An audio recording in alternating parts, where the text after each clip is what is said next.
Chalukya dynasty Bharat का एक बहुत ही प्राचीन साम्राज्य। इस साम्राज्य की पूरी स्टडी हम इस वीडियो में करने वाले हैं। वाकाटक राजवंश का जब अंत हुआ था 6th सेंचुरी के मिड में, तब इस साम्राज्य का उदय हुआ था।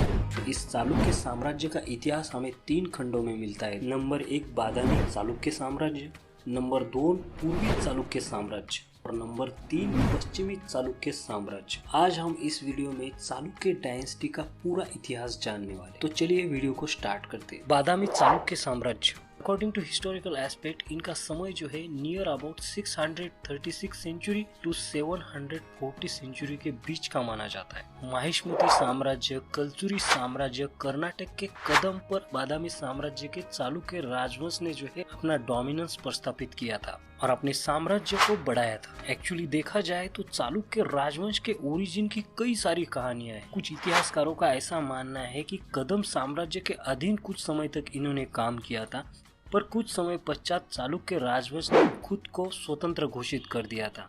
According to historical evidence, near about 543 to 566 के बीच में पुलकेशिन प्रथम ने चालुक्य डायनेस्टी को इस्टेब्लिश किया था और बादामी को अपने राज्य की राजधानी बनवाया था। और कुछ समय पश्चात पुलकेशिन प्रथम के मृत्यु के पश्चात उनके बेटे कीर्तिवर्मन प्रथम बैठे थे राजगद्दी पर। उस समय उन्होंने दक्षिण की 3 शक्तियों को हराया था। बस्तर के नल वंश, वेस्टर्न कोस्ट के मौर्यास और बनवासी के कदम वंश को उन्होंने हरवाया था। इस समय उनका राज्य जो है पूर्व से पश्चिम की तरफ भी प्रस्तापित हुआ था। कीर्तिवर्मन प्रथम के मृत्यु के पश्चात उनके बेटे पुलकेशिन द्वितीय जो है बहुत छोटे थे, तो इसी वजह से उनके भाई जो थे मंगलेश वो राजगद्दी पर बैठे और उस राज्य की पूरी भागदौड़ उनके हाथ में उन्होंने ली थी। मंगलेश ने कलचुरी पर आक्रमण किया और जीत हासिल की। फिर समय बीतता गया और पुलकेशिन द्वितीय राजगद्दी पर बैठने के काबिल हुआ, पर अब मंगलेश की नीयत बदल गई थी। वो राजगद्दी पर अपने बेटे को बिठाना चाहता था और फिर पुलकेशिन द्वितीय को बहुत गुस्सा आया और वो बादामी को छोड़कर कोल्हार चला गया और वहां उन्होंने अपनी स्वतंत्र सेना बनाई और अपने चाचा मंगलेश पर आक्रमण कर मंगलेश को मार डाला और पुलकेशिन द्वितीय फिर से राजगद्दी पर बैठ गया। समस्याएं यही तक सीमित नहीं थी। मंगलेश के मृत्यु के पश्चात मंगलेश के हितचिंतक जो थे राष्ट्रकूट सामंत अप्पायिक थे और गोविंद, इन्होंने भी पुलकेशिन द्वितीय पर आक्रमण किया, पर पुलकेशिन द्वितीय ने इनको भी हरा दिया और इसी के बीच में इनके बीच में थोड़ा सा समझौता भी हुआ था। पर इतिहास के पन्नों में यही लड़ाइयाँ पुलकेशिन द्वितीय को एक ग्रेट राजा नहीं साबित करती, बल्कि एक नर्मदा की लड़ाई हुई। वो एक सबसे ऐतिहासिक लड़ाई थी। तब पुष्यभूति राजवंश के महान राजा हर्षवर्धन ने दक्षिण की तरफ रुख मोड़ दिया था। जैसे ही इस रुख के बारे में पता चला तब पल्लव, मरुची, मालावा के शासकों ने पुलकेशिन द्वितीय से मदद मांगी थी और तब नर्मदा नदी के तट पर यह युद्ध हुआ था। यहाँ पुलकेशिन द्वितीय की जीत हुई थी और ये बहुत ही घमासान लड़ाई थी। और फिर पुलकेशिन द्वितीय ने आंध्र प्रदेश को भी जीत लिया और अपने भाई कुब्ज विष्णुवर्धन को वहाँ का शासक बनवाया था उन्होंने। नियर अबाउट 632 एडी में पुलकेशिन द्वितीय ने पल्लव राजवंश पर आक्रमण किया, उनकी राजधानी कांसी को जीता और उस युद्ध में पल्लव राजा महेंद्र वर्मन जो थे उनका मृत्यु हुआ था। इस जीत से चालुक्य राजवंश दक्षिण का बहुत ही पावरफुल एम्पायर बन गया था। पर पल्लव और चालुक्य राजवंश की कहानी यहाँ तक खत्म नहीं हुई थी। इनके बीच कई और युद्ध भी हुए थे। ऐसे ही एक युद्ध में महान योद्धा पुलकेशिन द्वितीय की मौत हो गई थी। पुलकेशिन द्वितीय की मौत के बाद उनके भाई कुब्ज विष्णुवर्धन ने बादामी चालुक्य साम्राज्य से अलग किया था और वेंगी में स्वतंत्र राज्य इस्टेब्लिश किया था। आगे चल के उन्होंने वेंगी चालुक्य और ईस्टर्न चालुक्य के नाम से भी जाना गया, जिनके बारे में हम आगे जानेंगे। पुलकेशिन द्वितीय के मृत्यु के बाद नियर अबाउट 13 सालों तक दक्षिण का जो प्रांत था वो पल्लवों के अधीन में रहा था, पर उनके परपोते विक्रमादित्य ने फिर एक बार पल्लवों से बैर करने का ठान लिया।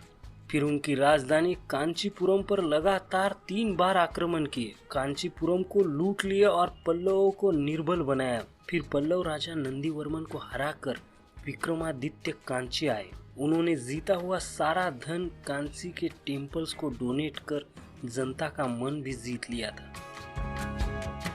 विक्रमादित्य सेकंड ने नियर अबाउट 11 ईयर तक शासन किया था। उनके बाद राजगद्दी पर बैठे थे कीर्तिवर्मन सेकंड। नियर अबाउट इनका काल 746 to 753 सेंचुरी के बीच का रहा होगा, जो बादामी चालुक्य राजवंश के आखिरी राजा थे। तब राष्ट्रकूट के राजा दंती दुर्ग ने कीर्तिवर्मन सेकंड को जो है पराजित कर इस बादामी चालुक्य साम्राज्य का नियर अबाउट 753 में अंत किया था। और इस बादामी चालुक्य साम्राज्य के काल में जो है कई सारा कंस्ट्रक्शन हुआ था। इस समय के कई सारे शिलालेख भूताननाथ मंदिर परिसर में मिले थे। इस बादामी चालुक्य काल में वास्तुकला जो है भारत की प्राचीन, वो काफी हद तक प्रगत हुई थी।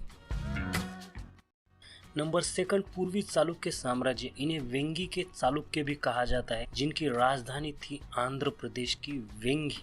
और इस साम्राज्य का उदय नियर अबाउट 7th सेंचुरी के आसपास हुआ था और 1130 तक इन्होंने शासन किया। लगभग 500 साल तक इस साम्राज्य ने शासन किया था। इसके बाद नियर अबाउट 11th सेंचुरी के एंडिंग में यानी कि 1189 में ये साम्राज्य चोल साम्राज्य के अंडर में काम करता था। पूर्वी चालुक्यों का बादामी चालुक्य से निकट का संबंध था। इस पूर्वी चालुक्य के युग को आंध्र प्रदेश में स्वर्ण युग भी कहा जाता है। इस समय सांस्कृतिक वास्तुकला का बहुत विकास हुआ। इस समय विजयालय तृतीय के अभिलेखों में सबसे पहले तेलुगु पद्म मिलते हैं। इस समय की सबसे बड़ी कृति महाभारत को इस समय में तेलुगु में कन्वर्ट किया गया था। नंबर थर्ड, पश्चिमी चालुक्य साम्राज्य। इनका समय near about 10th century to 12th century के बीच का रहा होगा। पश्चिमी दक्कन और दक्षिण भारत के अधिकांश हिस्से पर शासन किया था इस साम्राज्य ने। इस पश्चिमी चालुक्य को कल्याणी चालुक्य भी कहा जाता है, क्योंकि इनकी राजधानी थी कल्याणी। पूर्वी चालुक्य से अलग होने के कारण इसे पश्चिमी चालुक्य नाम पड़ा था। इनकी भाषाएं कन्नड़ और संस्कृत में थी। नियर अबाउट 957 टू 996 इसके बीच में तैलप्पा राजा थे। नियर अबाउट 1184 टू 1189 के बीच में सोमेश्वर चतुर्थ इस राज्य के राजा थे। इन्हीं के समय में चालुक्य साम्राज्य का पुनर्निर्वहन का कार्य इन्होंने शुरू किया था, पर यहाँ पर ये असफल हुए थे। ये साम्राज्य वास्तुकला में काफी प्रगत था। लक्कुड़ी में काशी विश्वेश्वर मंदिर, कुरुवती में मल्लिकार्जुन मंदिर, बगली में कमलेश्वर मंदिर और इटागी में महादेव मंदिर, ऐसे कई सारे मंदिरों का इन्होंने निर्माण किया था। ये पूरा जो चालुक्य साम्राज्य था ये हिंदू और जैन धर्म को मानता था। ये साम्राज्य आर्किटेक्चर की दुनिया में काफी प्रगत था। इन्होंने एलोरा के कैलाश मंदिर पे भी कई सारा आर्किटेक्चर किया हुआ है। इनके राजवंश के आर्किटेक्चर की झलक आपको खजुराहो मंदिर पे भी मिलती है, जो वर्ल्ड हेरिटेज साइट है। और इस डायनेस्टी के आर्किटेक्चर की झलक आपको लोनार के दैत्य सुदन, जो विष्णु भगवान का मंदिर है, उस मंदिर पर भी आपको मिलती है। तो ये वीडियो दोस्तों यहीं पर एंड होता है। वीडियो कैसा लगा हमें कमेंट करके जरूर बताएं। वीडियो अच्छा लगे तो हमें वीडियो को लाइक जरूर करें। नमस्कार।